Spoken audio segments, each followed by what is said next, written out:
So there really are three key steps for us to learn how to speak and act in ways that our partner is responsive to, that we can be seen and heard by our partner. The first is to know your needs. Most of us have learned to put up with things until they become a problem. We kind of brush it aside or grin and bear it, tough it out, because until something becomes really painful or really an obstacle, we figure we're being nice or kind by letting it slide.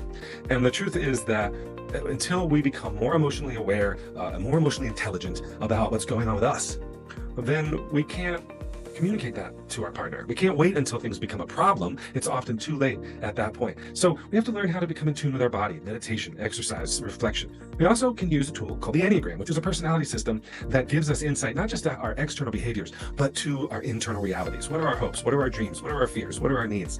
And it's also important to do the second step, which is to learn to speak and act in ways that your partner is naturally attuned to. See, their Enneagram type is likely different than yours, which means that they value different things than you do value. They perceive different things than you perceive. They want different things. They think different things. You know, we're not the same. And that's okay. In fact, it's good. But when we learn about our partner's type, when we learn what their triggers are, when we learn what they see when they look at a situation, when we learn what things they naturally pick up on by understanding their type more, then we can grow in our emotional intelligence, which is the awareness of others. The last thing that you that we need to do if we're going to successfully learn how to be seen and heard by our partner is to anticipate, just like being at the counter ordering food, that first we pay the cost and then we get the payout. Right? You order the food and what do? They hand you a little number on a metal stick, and then you go and you sit at your table, you've already paid, and now you wait. And then they come out with your food. This is something like what it's like in our relationships, because when we start talking in new ways, it's going to seem weird to our partner.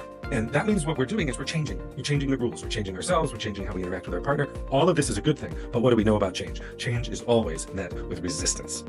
So if we keep doing what we are doing, we're going to keep getting what we are getting. But if we act in ways that are new and different, if we act in ways that are more likely to be seen and heard by our partner, then our partner cannot continue to act in the same old ways either. They will necessarily have to change their ways too. So the model is sort of know what your needs are, articulate your needs, and then you have to pay this price up front. You have to be willing to be a little resistance, a little discomfort, a little bit of time as your partner figures this out, and then you will receive the payout. If you found this video to be helpful and you want some help implementing these strategies, learning about the Enneagram, your type, your partner's type, how they work well together, where the problem spots might be, then I'd love to invite you to schedule a complimentary relationship breakthrough call with me, and let's get you to rediscover the magic in your relationship.